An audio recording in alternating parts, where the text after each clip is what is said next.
in Yokohama City, where an enormous kaiju suddenly appears, so the authorities sound the alarm, ordering the citizens to evacuate.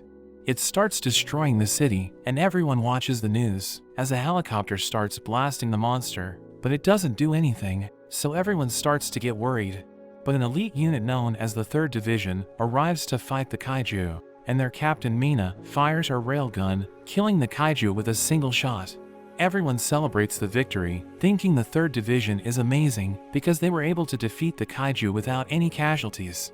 A team arrives to clean up the mess, and we meet a man named Kafka as he collects a sample for the researchers. He sees his teammates lifting one of the kaiju's organs, but he warns them to be careful, and it suddenly explodes. The blood burns one of his companions, so he helps the man, telling him he's going to be fine. Kafka realizes that the kaiju is massive, so it's going to take ages for them to remove it, and the supervisor orders him to remove the intestines. He doesn't want to do it because it's a disgusting task, but the supervisor tells him he has no choice, and his colleagues wish him luck, knowing the intestines are filled with the kaiju's poop. He throws up upon seeing the intestines, but he knows he needs to do his job, so he cuts through it anyway. Kafka returns home, but he can still smell the kaiju's poop, and he watches the news, realizing that everyone is praising Mina because she has defeated hundreds of kaiju at such a young age. We learn that she's his childhood friend, and he wanted to exterminate kaijus with her, but he's nowhere near her level, so he becomes depressed, wondering how he ended up in his position, but he decides not to think about it, knowing he's helping society by cleaning up the kaiju's remains.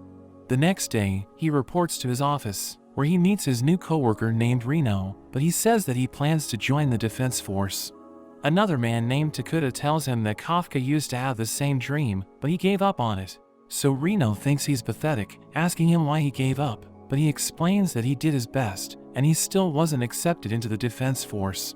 Reno doesn't want to end up like him, so he mentions that he will never give up, and he leaves the room, as Kafka realizes that he sounds like a loser. They return to the kaiju, and Reno is assigned to the intestines, so Kafka celebrates, thinking Reno is about to get what he deserves. But the supervisor tells Kafka to work with Reno, so he becomes upset, wondering why he always gets the dirtiest jobs. But the supervisor notes that he has grit, thinking he would have done well in the defense force if he passed the test. During their break, Kafka realizes that Reno has lost his appetite, so he gives him a vitamin pack, telling him to drink it so he doesn't pass out.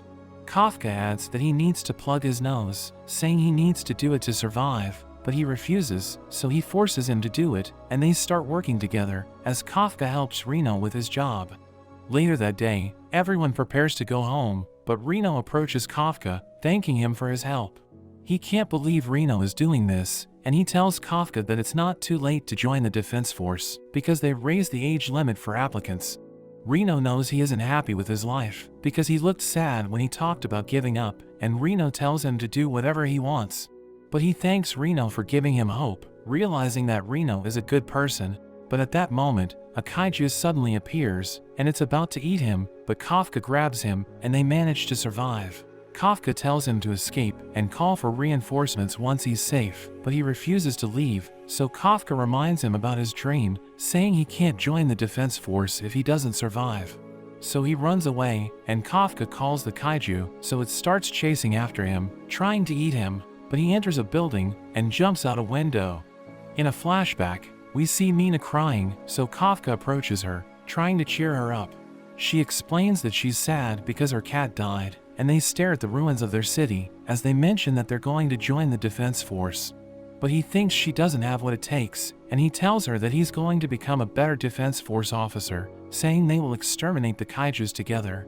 But we return to the present, as the kaiju continues to pursue Kafka, who realizes that he can't escape, so he prepares to fight it, but it crushes his leg, and it's about to eat him.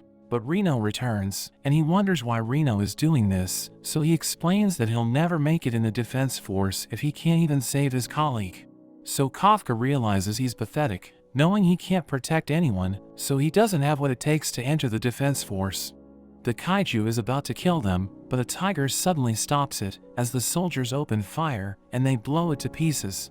Mina reports that the target has been destroyed, and she tells her men to follow her, saying they need to check if there are more kaiju in the area. That evening, We see Kafka in a hospital, realizing that Mina is amazing, and he thinks he'll never reach her level. But Reno knows that he wouldn't be alive if Kafka didn't save him, thinking Kafka is amazing, so he needs to consider joining the defense force. He thanks Reno for making him feel better, saying he has decided to apply to the defense force, but he suddenly sees a strange creature, which tells him that it's looking for him, and it suddenly dives into his mouth, causing him to struggle. Reno notices this, so he asks Kafka if he's okay, but Reno is shocked when he sees him. Kafka looks in the mirror, realizing he has turned into a monster, so they both panic, but Kafka explains that he still has control over his body, and another patient sees them, so he calls for help, and they know that Kafka is about to get hunted down, so they decide to run away. We cut to Mina, as she thinks about Kafka, who promised her that he's going to stay by her side, but she calls him a liar, because she's fighting the kaijus without him. She receives a call, and she learns that a kaiju has appeared in the hospital, so she promises to get rid of it. In a flashback, we see Mina laughing at Kafka, thinking he's corny for saying that he will protect her if she's ever scared. He starts to get embarrassed, but she actually thanks him and is happy that they will always be together. We see her gather her team, and she tells them about the situation at the hospital. There's an alert on the news, and the people are told to take shelter. We return to the hospital, and the old man is terrified, so Reno suggests clearing up the misunderstanding, telling Kafka to smile. But when he tries it, it just causes the man to faint. Kafka rushes to help him, but as he touches the wall, he blows it away, and they are shocked by his strength. The other patients wonder about the explosion, and Reno thinks they need to get away. Kafka goes to open the window, but he completely tears it away. He starts freaking out about his body, but Reno says they need to go. We see Mina's team on their way, and she receives a report about them leaving the hospital. Meanwhile, Reno wonders how Kafka turned into a kaiju, asking if he's really still the same guy. But Kafka says he doesn't know, as we see he has taken on more monstrous form. He manages to turn back, but notes there's another problem, saying he needs to pee. Reno tells him to hold it in, but Kafka isn't able to control himself, so Reno wonders where the pee will come from, and it comes out of his nipples. Kafka is embarrassed by this, but Reno says they need to keep moving. Kafka wonders if he can still join the defense force like this, but Reno thinks it's impossible, because he's become the thing that the force is defending against, thinking he'll be shot on sight. He becomes devastated, realizing he will never join the defense force, thinking he won't be able to keep his promise with Mina. Reno notices a sealed-off area, thinking it's the perfect place to hide, but Kafka suddenly senses something approaching.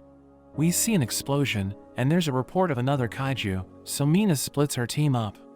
Reno notes that there will be less people after him, so he thinks it's the perfect distraction for them to hide, but Kafka seems to hesitate. At the site of the explosion, we see a girl crying, as her mother appears to be trapped. She isn't strong enough to lift